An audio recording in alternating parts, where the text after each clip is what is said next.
Broadcasting from the business capital of the world, this is the Podcast Business News Network. Coaching for relevance, bringing freedom to potential. We have our coach, our author, our movie star, Randy Swaim, joining us, who believes in all people that they're going to rise to the challenge. And really, with all his years of experience in the military and leadership in many high-risk situations, he's always there teaching us how to react, interact, to be, to love, to live. So thank you so much for being here, and always a pleasure having you, darling. Well, I tell you what, Jill, it's always a pleasure being on with you. So it's great to be here. Thank you so much. So tell us a little overview about you. I know I'm going to just boast about he's got this movie in the works. He's got a book, okay. But he doesn't like talking about himself. So just tell me about those things first. Get them out of the way so you feel a little better, and then I'll just say this. Yeah, I got my autobiography and the movie documentary on being scheduled, and the contracts are already signed and all that, and they have and I think you know this, but the second week of June they're going to be flying me to New York City to go into a studio with apparently a popular show. I've never heard of it, but apparently this person and his show is connected to millions of people around the world. Amazing. And we're going to sit there and simply discuss this movie and the aspect of it. And it's a story of my life journey. And so I'm humbled with that, but yeah, that's out there. And I'm not only with my background in aviation, which I'll touch on a little bit today as an example, but background in aviation and also leadership and leading people. And I'm a Marshall Goldsmith certified executive coach. And also one thing that I'll be bringing today a little bit is the fact that I'm a certified master level neuroplastician with the Institute for Organizational Neuroscience and NPN Hub over in Germany. And I'm totally honored to be part of what they do and all that. So, yeah, but that's all a little bit about me, just to kind of introduce. Well, thank you for being here. What did you want to bring up here? How are you inspiring us and everyone today? Well, I tell you, I'm going to give some thoughts to it that some people may kind of have the mindset of, kind of thing, because I'm going to mention something that you and a lot of other people out there are very much aware of this aspect out there, which is really kind of coming on the scene in places all over the world and all over the, our industries and all that kind of stuff. But what I'm going to do is I'm going to bring a little bit of the insight to it that people need to think about, because if they don't think about this, then when they go into that, their success can be thrown in the trash. And so just something to think about. I'm going to just kind of throw that out very quickly and talk about it for a little bit and give some insights into it. And some of it deals with, one or two things that we've shared before a long time ago, but it's kind of a new insight, new picture of it and everything. Awesome. So you ready? New button stuck. Sorry, the button's sticking. Yes, I am so ready. Bring it on. Okay. I know the feeling very well.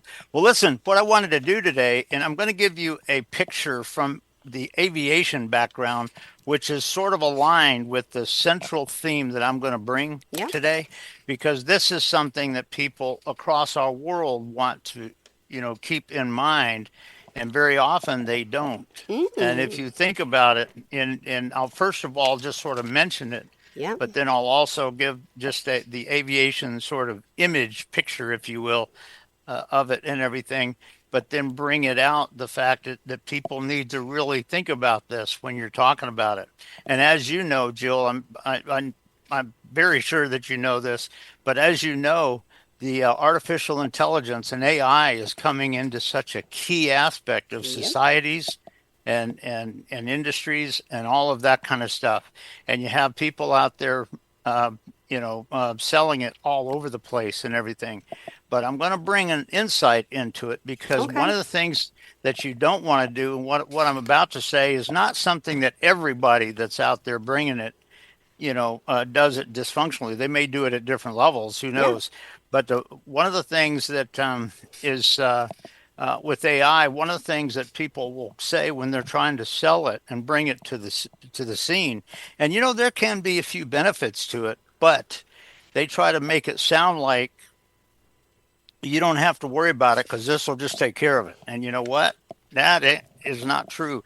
And I'll give you an Mm-mm. aviation background, and then I'm Okay. going to bring in some of the neuroscience aspect that when people, if you have certain AI things going on in your industry or in your company or in your team, these are some things that you need to be aware of, and you need to, as a leader, you need to watch for and be ready for if they happen and everything. But I'll just kind of share just the aspect of from aviation. Of course, particularly with some of the older airplanes, they have various aspects in it and everything. But you got the autopilot in there, and you got the computers that tell the autopilot what to do, go here, go there. And you know what? When you have all the GPS signals out there, the satellites that are given the information, that can be a beneficial thing. Yeah. But if you're going in and just throwing your brain in Mm-hmm. the trash can and saying, "Well, this has got it," so it's just that is not what you want to do, because Wow. guess what?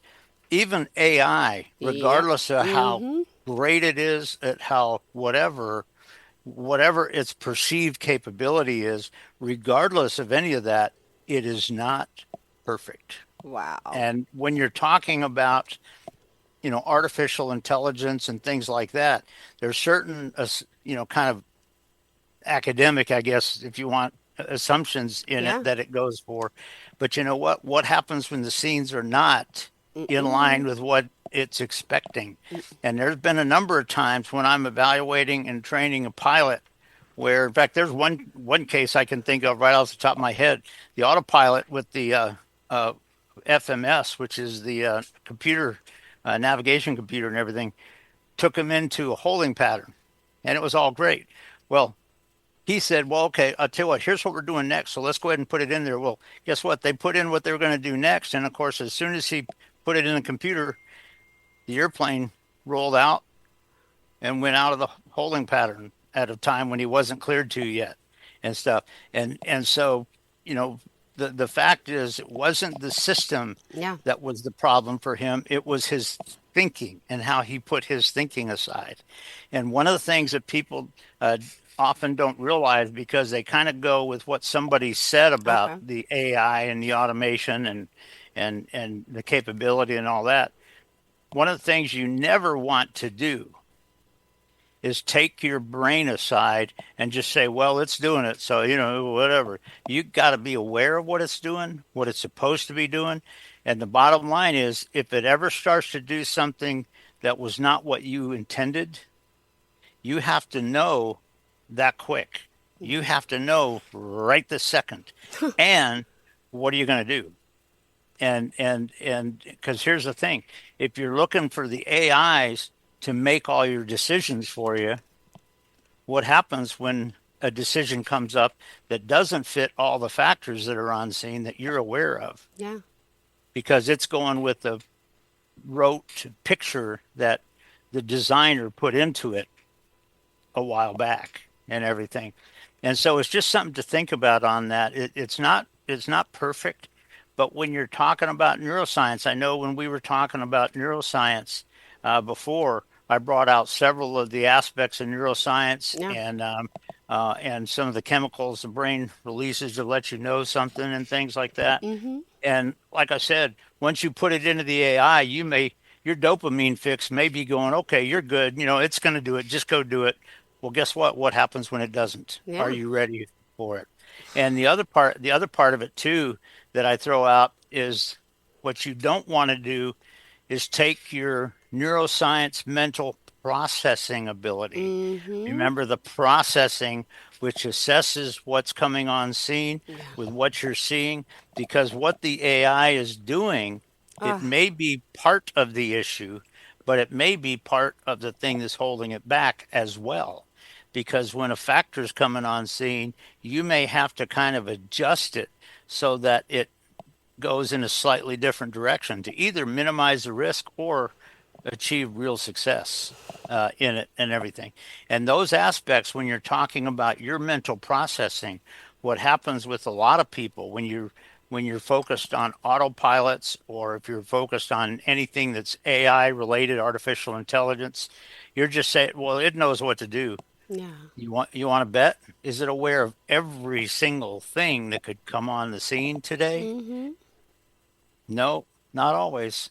And so, your neuroscience has to be aware so that you can assess what's happening correctly with the right observance of the factors and the situational awareness and make the right choices so that you achieve the success. And that's what a lot of people don't understand. And a lot of times in the cockpit, guess what? A Yeah. lot of times in the cockpits, when you reach up and just take the autopilot off of the nav, where it's not doing the computer stuff anymore, but as you just push it up here, a button heading or whatever, and it just goes with whatever you set it to go to, kind of thing. And so it's just something to think about that with because I know my colleagues in NPN Hub and all that really kind of we're speaking a little bit uh, aligned with me for sure, kind of thing, um, about the struggles of AI. If you're getting people because you're trying to get them to purchase your stuff, Mm-hmm. if you're getting people to become dependent on this and you're trying to kind of laud it to say, Yeah. well, this is going to do it all the time. Guess what? May not. Mm-hmm. And by the way, guess what? When you're talking about something uh, that is a systemic thing or a part of your organization, the mechanical part of it, guess what? You may have certain aspects that this switch on it doesn't do anything anymore. Yeah. The switch is not working, maybe, or whatever. There's just a lot of things like do differently is get people processing again. Because what a lot of people do when you're talking about anything that's sort of AI related or, Mm-hmm. that kind of stuff, what a lot of people do is, like I jokingly said, but with the degree of reality, they kind of throw their brain and their processing awareness into the trash can because it's like, well, this is doing it, just let it do it. Well, when we get there, Yeah. we'll know and stuff like that. And that is not what you want in your team. And the other part of it too is, let's face it, mechanical devices in today's world come to a point at some point where all of a sudden they're not functioning right. You may have to purchase a replacement for that component kind of thing. I mean, that does happen sometimes. And can your team function if that was to happen with the AI? Oh. And so it's just some things to think about that when you're relating this aspect of something that is so popular in today's world. You know, you hear a lot of people out there really Yeah. marketing it and trying to make it sound like AI is what you want for everything. Yeah, this will just save your butt. This will just make you. This will get you there. You don't have to worry about nothing. If that's kind of what you're experiencing as somebody is Wow. talking to you, you need to throw that aside right now. Oh my gosh. And some of the questions that you can ask are very valid in talking to somebody like that, uh, and just highlighting what happens when that part of that system's not working anymore. Ah. And that kind of thing. Because guess what? That can happen.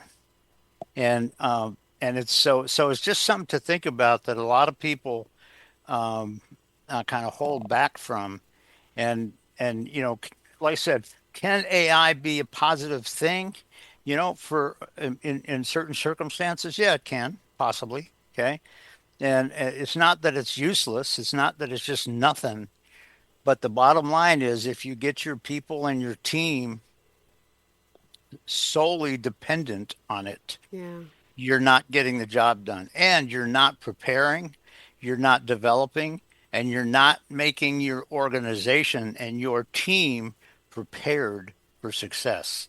Because there can come times where the success is when you're not letting this just drive it right now. There can be times in simple time. I know with pilots and cockpits, guess what? When you're just flying en route on a route up at 35,000 feet or whatever kind of thing like that, guess what? That can make it easy Mm-hmm. because okay, yeah, it's going to this point, to that point, to that point, to that point. Yep. But does that mean that it's always going to be perfect? No, it doesn't. And there's also certain things about somebody's AI. Is somebody aware of what it's not doing? True. And you know that it's not watching. Like one thing I'm thinking about with automation with pilots and cockpits. Guess what? And this is sort of an older version of it. Some of them are newer, but the bottom line is, just because it's flying that route and maintaining the course for the next hour and a half, doesn't mean that it's going to automatically start down on its own necessarily. I mean, you can have certain things set up, kind Mm-hmm. of thing like that, but you probably have to push a button or change a couple of things to get it to follow you on that. So the bottom line is, and I throw that out to you as something that I'm also just sharing from our neuroscience awareness, that the last thing in the world you want to do when you're talking about any of this, or you hear anybody trying to communicate AI to you, kind of thing like that. Some of the things you have to be aware of. I mean, Yeah. are there some benefits possibly to it? Yeah, there Mm-hmm. can be. Yeah. But the bottom line is what you don't want to do is throw your processing ability into the wastebasket and just go with what it says. Yeah. You don't want to do that because guess what? There are malfunctions that can happen. There are misinterpretations that can happen. Um, um, and I find it sort of interesting, just as another aviation related thing, that when you look at, um, the airplanes that I kind of work with, if you look at uh, the the nav computer, the FMS stuff down there, they have a certain priority sequence as to where they um, get their position information. And the first place that it looks for two GPS signals, from the satellites. And if it sees two GPS signals, it uses that to identify the position that it's at. If it can't find that, it'll typically go to two DMEs, which in pilot phraseology, that's distance measuring equipment, distance from 2 points, and see where that crosses and do that. And if it can't find two of those, it goes to a Navaid and a DME. And if it can't do that, it just goes from its initial setups, which are not all that accurate all the time. And so it's just something to think about, that regardless of how new and current your system is and your uh, uh, AI system is on that, guess what? There can come times where it's not just perfect. And what you have to be aware of is, um, are you throwing your processing ability aside? Are you throwing your situational awareness aside? Or are you throwing your team's awareness aside? Or are you leading them and developing them and helping them have a real sense of the real true situational awareness and the processing ability to make the right decisions at the right time for success? Even if the AI system, the mechanical system, is not working perfectly. And so it's just something to think about, that when people, if people kind of focus on the AI inputs, and they kind of view that as something that is just automatic, I don't have to do nothing else, all that kind of stuff. You're not getting the job done, and you're not being a leader, and you're not being a situationally aware person. But if you lead your team and model for your team in such a way, and perhaps even for the rest of your organization, that you folks are aware of what you're going to need to do when something doesn't work out just right, or when that AI stuff is missing something there, because that can happen. And so it's just something to think about. A lot of people really tout the AI, but if to the extent that somebody is trying to make you feel like, well, I can just shut my brain off and I can just let it do it, you never want to go there, because the neuroscience you're throwing in your mental processing ability, you're throwing it in the trash can, and you don't want to do that. You want to be aware of when it's not exactly working right. So it's just something to think about on that when you're looking at the aspect of the neuroscience versus just the AI and the artificial intelligence stuff. And if you think about the concept, and I throw this out just as a little sort of a little joke, but if you look at artificial intelligence, how do you know that artificial is correct? Kind of a maybe, maybe not. Maybe it's assuming something, perhaps. Doesn't mean that it's may always be doing that, but you just don't know. And the bottom line is, when you're talking about the AI and stuff, don't set your mindset, don't set your neuroscience aside, don't set your processing ability and that for your team aside, and just go with something. You never want to do that, because what you're doing there is you're taking your success and the situational awareness and throwing it in the trash can. And you don't ever, ever want to do that. So it's just something to think about, even in today's world, when you see that out there. Not saying that all AI is just, ridiculous. No, I understand what they're trying to do. But the bottom line is, you got to be aware of when it doesn't fit everything like people try to say that it does, because you know what, it may not sometimes. And just something to just something to think about on that. Oh my gosh. Well, thank you for that. And we're almost at a close. I know we have just a few more minutes left. And Yeah. before we sum up, I just also want to ask you just some thoughts on current situations, because I always like consulting my military flight aviation expert as well with what's going on at Newark Airport in New Jersey. That's been in the news lately. Are you familiar with what's happening there? Yes. What's going on? And I will tell you that what I will tell you in a short phrase, because we don't have a lot of time, like you said. But the bottom line is, there, if you think about it, their aspects for their air traffic control service there has really sort of fallen back a lot. It's years back in the past, and it's never been improved. And so one of the things is that it's kind of reducing Yep. to a certain extent the way airplanes are coming in or getting out, because the air traffic control people are not there to control them Gosh. and to communicate to them in some respects. And so this whole aspect of, upgrading their system, and I know they're out there reconnecting wires and things like that to try to make it better and all that kind of stuff. But it's not just going back to what you had 35, 45 years Yeah. ago. It's about, what do you need out there to truly Yeah. make this even better? And that's what a lot of people in our societies need to say on that. And so that's what they're trying to do. But there's a lot of work to it. It's not going to be done in 2 weeks or anything like that. There's a lot of work that has to be done with it. And they've started working on it. But right now, it's just been a lot of, connecting wires and things like that and everything.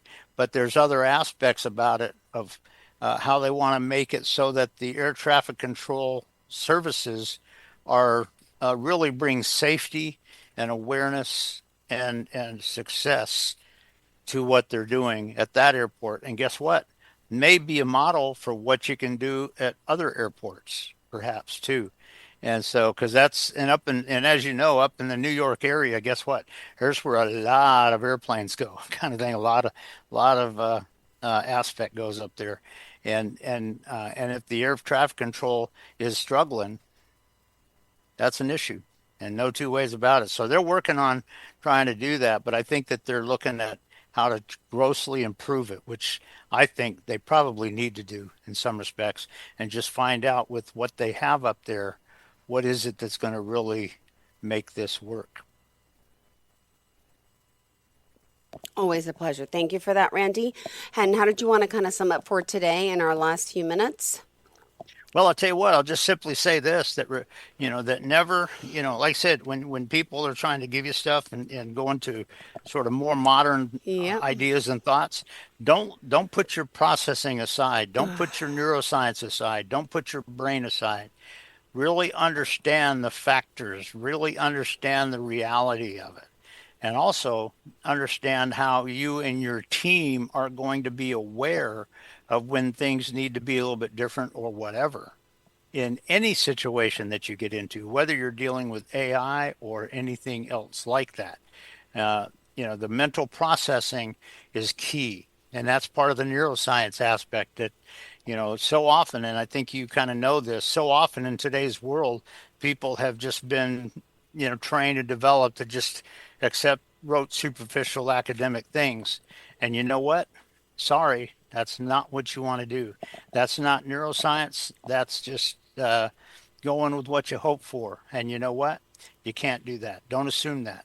Be able to truly process the factors, the situation, have clarity on what needs to truly happen. And I don't mean in a superficial way, but I mean in this situation. Yeah. And how are you going to do that? And how are you going to do that as a team? And it's not just focused on, the autopilot or the AI stuff or whatever, but it's truly having a vision and a sense of what you need to do and how you're going to do it. Beautiful. And that's just something that as a leader, we need to be thinking about it. No two ways about it. And also developing that in our team. Got it. Thank you so much. All right. How do we reach out to you, Randy?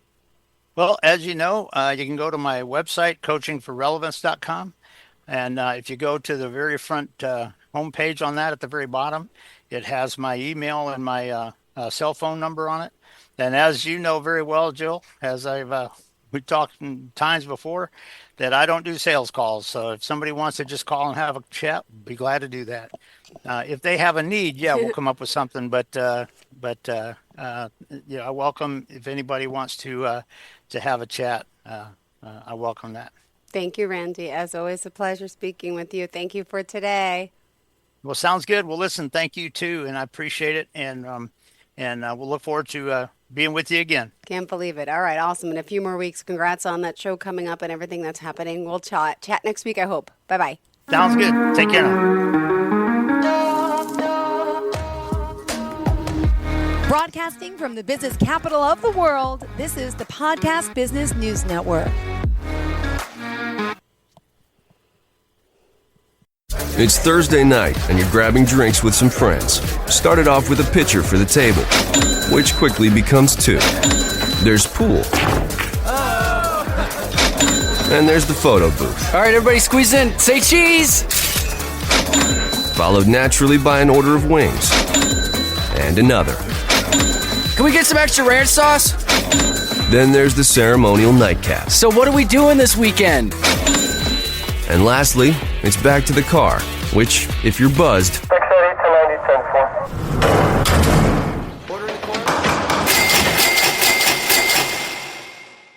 could be the most expensive night of your life. Getting pulled over for buzz driving could cost you around $10,000 in fines, legal fees, and increased insurance rates.